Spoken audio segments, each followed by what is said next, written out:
Hola, hoy vamos a empezar a hablar del Big Bang, pero antes quiero preparar una presentación donde voy a hablar algo de lo que es abstracción, un poquito de historia de física, relacionado con lo que hemos visto la semana pasada, y voy a terminar hablando del Big Bang. Entonces, bueno, arrancamos. Abstracción es algo que hacemos desde muy pequeños. Muy pequeños aprendemos a reconocer estas imágenes, bueno, los animales en la calle, nos damos cuenta que son perros, formamos el concepto de perro en nuestra mente sin que no nos den una definición, o sea, simplemente nos damos cuenta en nuestra mente de ese concepto. Más adelante nos damos cuenta que aprendemos el concepto de número, o sea, quizá al comienzo en el colegio uno aprendía 3 manzanas más 2 manzanas, son 5 manzanas, pero eventualmente uno ya piensa solo en números, que es algo más abstracto, porque, bueno, las manzanas, los gatos, uno los puede ver en la vida real, pero nunca uno va a ver un 3 caminando por ahí. Bueno, luego más adelante pasamos de números a letras, que es más abstracto aún. Y bueno, y la gracia de las matemáticas es que tienen un nivel de abstracción tal que sus modelos se pueden aplicar en distintas ciencias. Y entonces, bueno, ahora en particular quiero hablar de cómo en física. Bueno, muchas veces la abstracción ayuda a la unificación. Y entonces ahora voy a hablar un poquito de historia física, viendo distintas unificaciones que han ocurrido en la historia de la física. Y bueno, Aristóteles hace como, ¿cuánto? 2300, 2400 años, eh, propuso que la física, perdonen que tengo ahí un, eh, ok, eh, tenía un errorcito ahí. Bueno, que la física en la Tierra es diferente a la del cielo, porque en la Tierra las cosas van hacia el centro y en el cielo las cosas flotan, algo así, pero bueno. Y esa idea se creyó, se perduró por siglos. Bueno, Aristóteles fue alguien súper influyente por no sé, 15 siglos, o más de 15 siglos, 16 siglos. Y bueno, y muchas ideas de la revolución científica fueron contradiciendo a Aristóteles. Bueno, y la primera y principal fue en física. Bueno, la más famosa, digamos. Bueno, Galileo hizo estudios sobre la física en la Tierra con plano inclinado bueno, y viendo que, por ejemplo, él contradijo, Aristóteles pensaba que las cosas más pesadas caen más rápido. Galileo decía, no, que tienen la misma aceleración.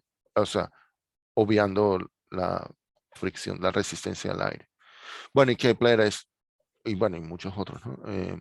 De astronomía ya hablaremos, pero bueno, él estudiando los datos de movimiento de los planetas dedujo sus leyes, eh, y fue Newton el que unió con, con la ley de gravitación universal y las leyes de movimiento de Newton. En su libro Principia unió las dos físicas, o sea, esa fue la primera gran unificación en física. Eh, y bueno, muy rápido, ¿por qué la gravitación en la Tierra es igual que en el cielo? Podemos hacer un experimento mental pensando que tenemos una torre muy grande de donde lanzamos una manzana. Si la lanzamos un poco más fuerte, hará ese movimiento, un poco más fuerte ese movimiento, y eventualmente entrará en órbita.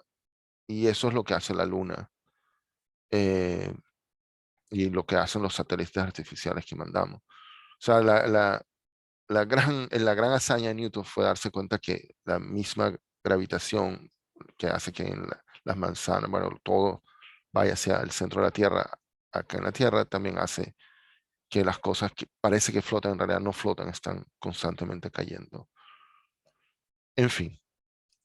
Ahora, la siguiente gran unificación, esto fue en el siglo XIX, bueno, de la cual yo mostré una escena, la escena que mostré la semana pasada al principio de Maxwell visitando a Faraday, era acerca de esto, de, de Maxwell. Bueno, Faraday había con experimentos propuesto que eran fenómenos muy relacionados, y Maxwell con sus ecuaciones de electromagnetismo definitivamente unió esto. Y también mostré unos videos sobre Maxwell, que algunos donde mencionaban que, por ejemplo, Richard Feynman considera que esa unificación es el evento más histórico del siglo XIX. Ahora, lo que Maxwell, lo que pasó con Maxwell fue que cuando llegó a las ecuaciones, calculó la velocidad a la que se mueven las ondas electromagnéticas y resultó ser que era la velocidad de la luz, que era una velocidad que ya se conocía por otros experimentos. Entonces él dedujo o conjeturó, quizá debería decir, que la luz es una onda electromagnética. Y después se comprobó experimentalmente. Y de hecho, el espectro electromagnético, o sea, lo que podemos pensar es que nosotros podemos ver unos cuantos colores, aquí no está la luz visible, pero hay muchos colores que existen que no podemos ver. O sea, no podemos ver con nuestros ojos sin ninguna ayuda. Por supuesto, hemos creado herramientas que nos permiten ver eh, eh, otras ondas en el espectro, los rayos X. Bueno, entonces lo que está más allá del violeta lo llaman ultravioleta, UV, o infrarrojo, ¿no? Y bueno, ahí están las ondas de microondas y las ondas de radio. Entonces, bueno, esto es el espectro electromagnético y la luz que vemos es solo una pequeña parte de esto. O sea, ese fue, o sea, unificar y bueno, y lo que ellos hicieron, o sea, fue como pronosticar. O sea, mucha gente no se lo creía, o sea, eh, eh, lo de que bueno, más que nada Maxwell proponía que había otras ondas, nadie se lo creía. Y luego creo que Hertz en Alemania hizo unos experimentos para encontrar ondas de radio. Y de hecho, bueno, Hertz es la unidad que usamos para las frecuencias de radio, ¿no? Y, y lo que he leído es que Hertz lo hizo para demostrar experimentalmente que Maxwell tenía razón, que existen estas ondas electromagnéticas. Y o sea, él le preguntaron qué utilidad tenía ese experimento y dijo, no, bueno, esto era solo para mostrar que Maxwell tenía razón. No creo que tenga ninguna aplicación práctica, fue lo que dijo. No se había dado cuenta que con lo que había descubierto pocos años después inventarían la radio, es el medio de comunicación, bueno, que es casi como mágico, ¿no? Bueno, y con los móviles, nuestros móviles se comunican con las torres con ondas electromagnéticas. O sea, toda esa magia de estas ondas que existen y no vemos, para la gente del siglo XIX, cuando esta noticia recién salió, era como, o sea, no lo creían. O sea, ahora para nosotros es normal porque tenemos tantos aparatos que usan estas cosas, pero bueno, o sea, fue algo realmente revolucionario, ¿no? Descubrir esto. Ahora, bueno, en física ha habido otras unificaciones. Eh, por ejemplo, la energía y la masa, que son conceptos que van a aparecer en los videos que vamos a ver. eh, Einstein descubrió que había una equivalencia y esa es su famosa fórmula, energía igual masa por velocidad de la luz al cuadrado, ¿no? C es la velocidad de la luz. Y, y bueno, lo que en algún video que vamos a ver mencionan que al comienzo del Big Bang todo era energía y creo que al bajar la temperatura, bueno, parte de la energía se convirtió en masa, ¿no? Y bueno, y en las plantas nucleares o las bombas atómicas, la masa se convierte en energía y por eso es tan poderoso. Eh, bueno, muy rápido, ¿no? Este no es un tema que venga al caso, pero otras unificaciones, por ejemplo, en su teoría de la relatividad, Einstein unió el espacio y el tiempo, o sea, que es algo geométrico, bueno, de eso se podría hablar, hacer un curso completo, ¿no? Y luego, bueno, una unificación que está pendiente a hacer es la que llaman teoría del todo, porque la mecánica cuántica, que es otra revolución de la física que hubo hace como 100 años, y la teoría de la relatividad no las han podido unificar. O sea, bueno, creo que en la mecánica cuántica tienen la hipótesis de que hay gravitones que transmiten la gravedad, en cambio la gravedad en la teoría de la relatividad general es una deformación del espacio-tiempo. Esas dos teorías no las han podido unificar. O sea, hay todavía muchísimas cosas que no se conocen. Bueno, ok, bueno, entrando más en materia, quería aclarar para aquellos que de repente no son de ciencia o no se recuerdan, a la gran pregunta de qué se ha hecho el mundo durante siglos, bueno, los científicos y tal, Eh, eh, o sea, esta es una historia súper compleja y bueno, en la historia de los elementos químicos está. Pero bueno, en algún momento llegaron a pensar que todo está hecho de átomos. Y el nombre átomo significa sin tomos, o sea, sin partes. O sea, se pensaba que los átomos no se podían descomponer. Y, y bueno, y lo que caracteriza a los elementos químicos en la tabla periódica es que cada uno tiene, o sea, un átomo en particular, ¿no? Pero bueno, hace como 120 años, a comienzos del siglo XX, se empezó a ver los componentes del átomo. Bueno, no pretendo darles aquí una historia de la física atómica, solamente les voy a decir que poco a poco se descubrió que los átomos tienen un núcleo muy pequeño y los electrones flotando muy lejos del núcleo y la mayor parte está vacío. Pero luego, más adelante aún, se descubrió que los núcleos están hechos de protones y neutrones. De hecho, el número de protones en un átomo coincide con el número de electrones, porque los átomos, bueno, esos son los de carga neutra, ¿no? Creo que luego hay isótopos que tienen cierta carga. Pero bueno, los protones tienen carga positiva 1 y los electrones menos 1 y los neutrones son neutros, por eso se llaman así, tienen carga cero, carga eléctrica cero. Y luego, más adelante, esto yo creo que es de la década 50 o 60, que vinieron con la teoría de los quarks y luego creo que han hecho experimentos y los han encontrado. O sea, los protones y neutrones están hechos de quarks. Ahora, el orden en que se fue descubriendo es en el que he mostrado. Ahora, van a ver que cuando se cuenta la historia del origen de muchas cosas, hay que empezar por lo más pequeñito. Así como la historia de cada uno de nosotros empieza con una célula que se dividió en dos y luego en cuatro y luego en ocho. eh, la historia del universo, bueno, en particular la historia del Big Bang, que hoy vamos a ver varios videos al respecto, empieza con lo más pequeñito, los quarks, y luego los protones, los neutrones y los electrones, y después los núcleos, perdón, sí, los núcleos de los átomos se formaron, y después se formaron los átomos. De hecho, o sea, yo tengo dudas, bueno, yo voy a seguir como está el curso diseñado, hablar del Big Bang y cronológica, pero si uno estudiara la historia de cómo se descubrieron esas cosas, casi que hay que ir en orden inverso.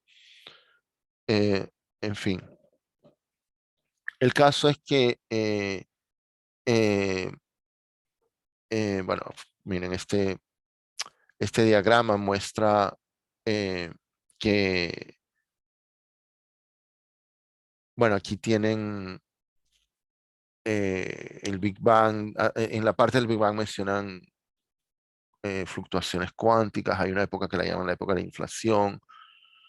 Y luego recién la luz apareció 375.000 años después del Big Bang. No, perdón, perdón. Eh, no, ahí apareció, creo, lo que es la radiación Cosmic Background Radiation, pero que ahorita no me acuerdo cómo se dice en castellano. Realmente luego vinieron lo que llaman las épocas, las épocas oscuras, la época oscura, y las primeras estrellas aparecieron hace 400 millones, no, 400 millones de años después del Big Bang, ¿ok? Y bueno, y luego se desarrollaron las galaxias, las estrellas, los planetas, etcétera, ¿no? Pero los que estudian el Big Bang eh, eh, en detalle, los astrofísicos, los cosmólogos, en realidad es increíble el detalle en el que entran, porque lo que yo he mencionado ahora de átomos, núcleos, protones, neutrones y quarks, es como una versión súper simplificada de lo que ellos estudian. O sea, solo para darles una idea, les voy a mostrar, no es que yo pretenda, yo no de este tema no sé nada, o sea, sé que existe, pero no, yo no les puedo decir que son. Entonces, pero les voy a mostrar, por ejemplo, el nivel del detalle con que estudian estas cosas los especialistas, ¿ok? Entonces, para ellos, no es que hay quarks, no, miren, todos los tipos de quarks que hay. Hay up, down, charm, strain, todo, o sea, bueno, en castellano sería arriba, abajo, no sé, charm, no sé, carisma, extraño, top, bottom, eh, y luego el electrón es uno de los leptones. O sea, hay otras partículas, hay neutrinos, hay bosones, bueno, luego el fotón es el de la luz. Y bueno, y algo que sí un detallito es que, por ejemplo, estos up tienen una carga 2/3 y los down tienen una carga eléctrica -1/3. El electrón es -1, eso ya lo comentamos. Entonces, un protón está hecho de 2 up y un down. Y cuando suman 2/3 más 2/3, o sea, y le quitan 1/3, eh, les da una carga de 1, que es la carga que tiene un protón. Mientras que un neutrón está hecho de un up y 2 down. Entonces, cuando es 2/3, ahí ven, o sea, cuando suman las cargas eléctricas, les da 0, que es la carga eléctrica de un neutrón. Bueno, y esa es la partícula Higgs, que algunos la apodaron la partícula de Dios, que la descubrieron, la confirmaron experimentalmente, creo 2014. Bueno, fue en la última década. En fin, bueno, entonces hay los fermiones, los bosones, o sea, es complicadísimo. Y fíjense, entonces para los que estudian esto en detalle, fíjense que el diagrama que mostré hace un momento tiene aquí primeras estrellas hace 400 millones de años. Pero, por ejemplo, los que especialistas, perdón, alguien me escribe algo en el chat. Ah, ya. Sí, hola, Joel, no, no pasa nada. Les decía, fíjense, los especialistas pueden mirar al diagrama así. Fíjense que en este diagrama, las primeras estrellas están acá. O sea, este es un diagrama donde la primera parte está mucho más en detalle. ¿Ven? Y aquí tienen la edad de los leptones, de los nucleones, la edad de la nucleosíntesis. Y entonces aquí entran en detalle de en qué orden se formaron los distintos quarks. ¿Ok? Ahora, la unidad de tiempo aquí creo que es logarítmica. O sea, porque aquí están hablando de 225 segundos, aquí de 1000 años, 3000 años, 300.000 años. Pero aquí están hablando de 10 a la menos 6 segundos, 10 a la menos 35 segundos. O sea, han tenido que inventar unidades nuevas de tiempo para referirse a la cantidad de cosas que ocurrieron en el primer segundo. O sea, 10 a la menos 6 segundos, bueno, para los que no entienden, es una fracción que es 1 entre, bueno, 10 a la 6 es 1.000.000, ¿no? O sea, entonces lo que aquí dice es en el primer millonésimo de segundo ocurrió todo esto. Ahora, 10 a la menos 35, ya para eso no tenemos, bueno, no conozco cómo describir 1 entre 10, bueno, o sea, sería 1 con 35 ceros. Eso es lo que significa. Es una fracción 1 entre 1 y 35 ceros. O sea, es una fracción ínfima, ínfima. Entonces, bueno, ellos estudian, imagínense, para que vean, por ejemplo, hay una época de esa parte que la llaman la época de la gran unificación. Y cuando uno lee eso, uno pensaría, wow, una época dura un montón. Pero cuando ven, esto empezó 10 a la menos 43 segundos después del Big Bang y terminó 10 a la menos 36 segundos después del Big Bang. O sea, a lo que llaman una época es algo que es una cosa ínfima de un segundo. ¿Ok? Por ejemplo, hay esta página de Wikipedia dice la cronología gráfica del Big Bang. Y aquí tienen una línea logarítmica, una escala logarítmica, donde creo, ok, o sea, el Big Bang empieza aquí abajo y esto es un segundo. O sea, todo esto es el primer segundo después del Big Bang. Y fíjense todas las épocas que tienen. Y aquí es un milisegundo, un microsegundo, un nanosegundo, un picosegundo. Y bueno, entonces, por ejemplo, lo que yo les decía, la época de la gran unificación es esta que está aquí. ¿Ok? Y bueno, esto significa, creo, eh, bueno, aquí dice una hora, un año, un 1000 años, 1 millón de años, etcétera, ¿no? Entonces, o sea, imagínense el detalle, o sea, con que han estudiado y han podido averiguar los cosmólogos, los especialistas. Bueno, para esto aceleran en los grandes aceleradores eh, de materia que a veces son circulares, a veces lineales, obtienen velocidades cercanas a la luz y analizan todo eso, imagínense. Entonces, bueno, por eso existe un documental, imagínense, este es un documental de 42 minutos que es acerca del primer segundo después del Big Bang. Bueno, entonces ya, con eso, eh, solo quería contar esto como para que vean que a veces cuando dicen los físicos, oh, poco después, o sea, ¿qué significa poco después del Big Bang o los primeros momentos? O sea, eh, hay todo un problema a escala, porque hay que tener claro en qué escala se está hablando, porque los especialistas tienen esa escala súper especial para analizar el primer segundo y luego, bueno, lo que ocurrió después o cientos de años. Pues bueno, entonces voy a parar. Bueno, voy a parar de grabar.